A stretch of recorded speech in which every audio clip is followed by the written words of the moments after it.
clients or do those dates in outdoor environments or in cars, and that also is something that is quite unsafe for women, as we'll see through some of the other research. So these are some of the quotes from the paper that we did. I'll just read one of them. So my landlord, when he found out I was working, he gave me an eviction notice. He said there's no workers allowed living here. I had to go into a shelter. So that's a very common experience for people who are working in sex work, that just by the nature of their income generating activities, their housing ends up at risk.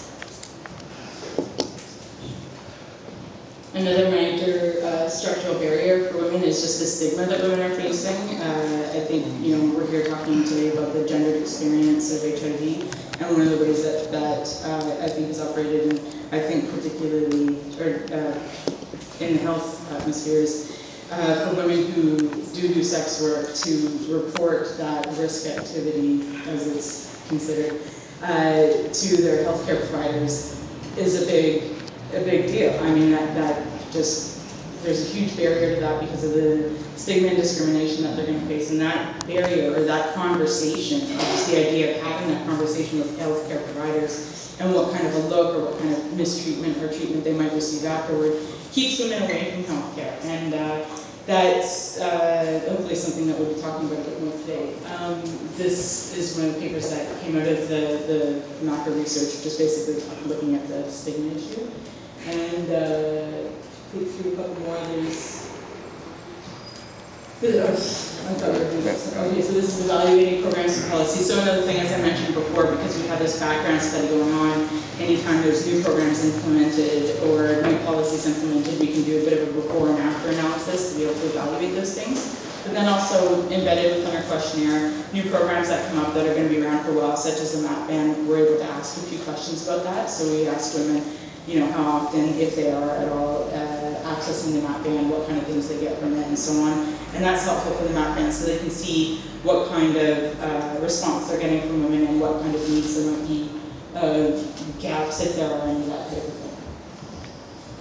One of the interesting things that was unexpected, actually, that came out of our evaluation of the MAP ban is that interaction with the ban actually was associated with a higher likelihood of people entering into detox or drug treatment. It was a 4 times likelihood, so that was a really pleasant outcome. Another one of the evaluation pieces that we did was around the Olympic Games. So there was, as everybody's majorly familiar with, a lot of hoopla around the Games.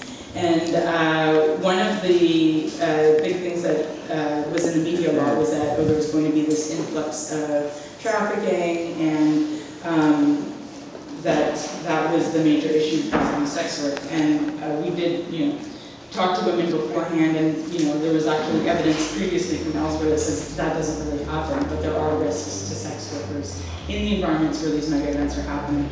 So we wanted to talk to people about what was going on, because a lot of the routes that had the restrictions on them, no stopping, no parking, that kind of thing, were known sex work strolls.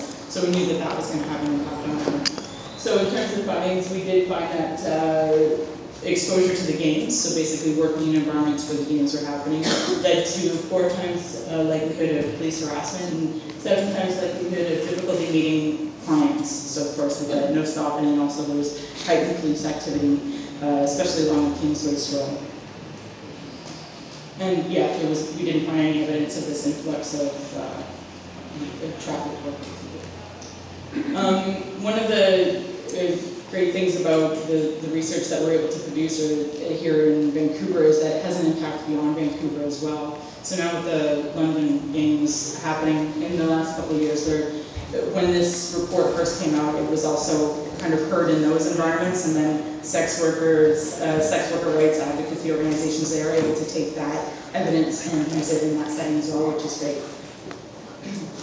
So this study is looking at what kind of barriers exist to condom use, or what kind of things are preventing women from being able to negotiate condom use with their clients.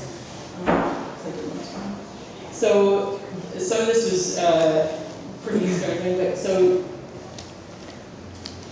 servicing clients in cars or outdoor spaces, which is, I think kind of intuitive, does decrease women's safety in that it keeps them from being as able to negotiate condom use. Also, any interaction that involves sexual or physical violence, again, is going to decrease people's capacity to do that.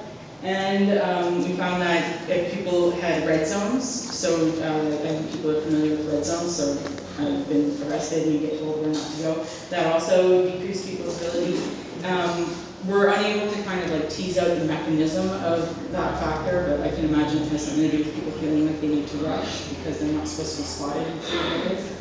And also police displacement, so being pushed away from services or from safer areas. So this is the one I was looking for earlier. So these, this one and the next one, these are maps that were done. One of the interesting things that we've been able to include in the research has been a bit of spatial analysis. So we asked people to give us with, you know, specifically as they feel comfortable, information about where they're working and where they're accessing health services, where they're experiencing bad days, and so on and so forth. So this map in particular just shows you the darker dots, so along the edges you can see, those are places where women reported being pressured into unprotected sex.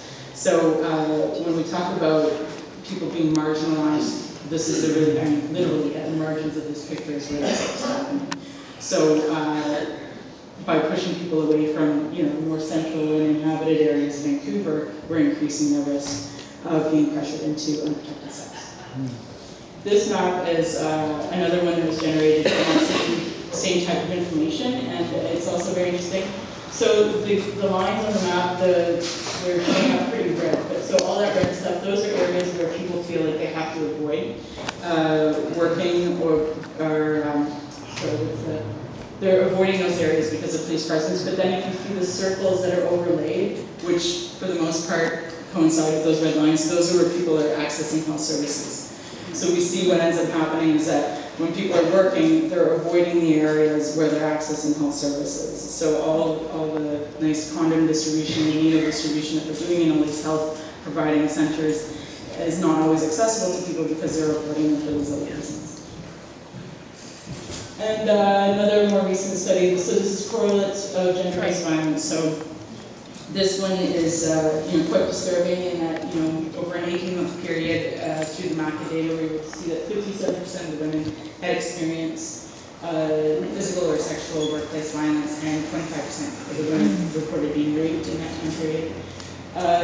And in terms of factors that were associated with that, it was twice as likely for women who were servicing clients in cars or outdoor spaces, again, and police and displacement again. But then, this new thing emerged where historical police violence was independently associated with risk of this type of violence, gender-based violence or sex workers. So this is just looking at some of the factors. So I feel like I'm probably taking a bit of time.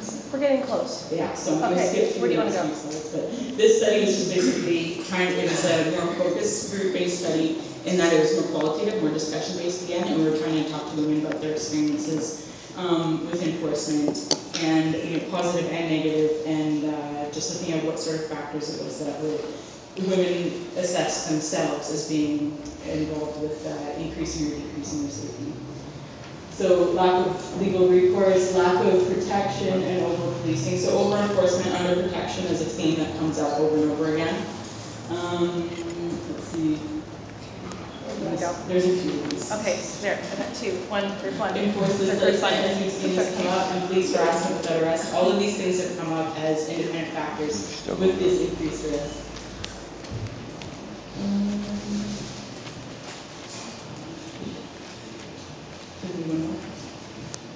Alright, so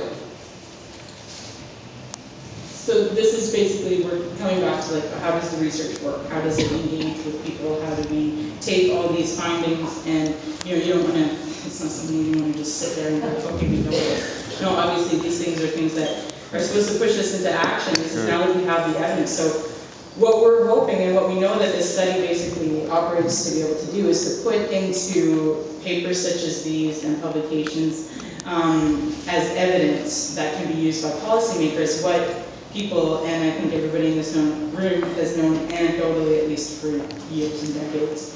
So in providing that service, we hope to be able to work to increase, you know, push for structural change that will increase health and safety for sex workers.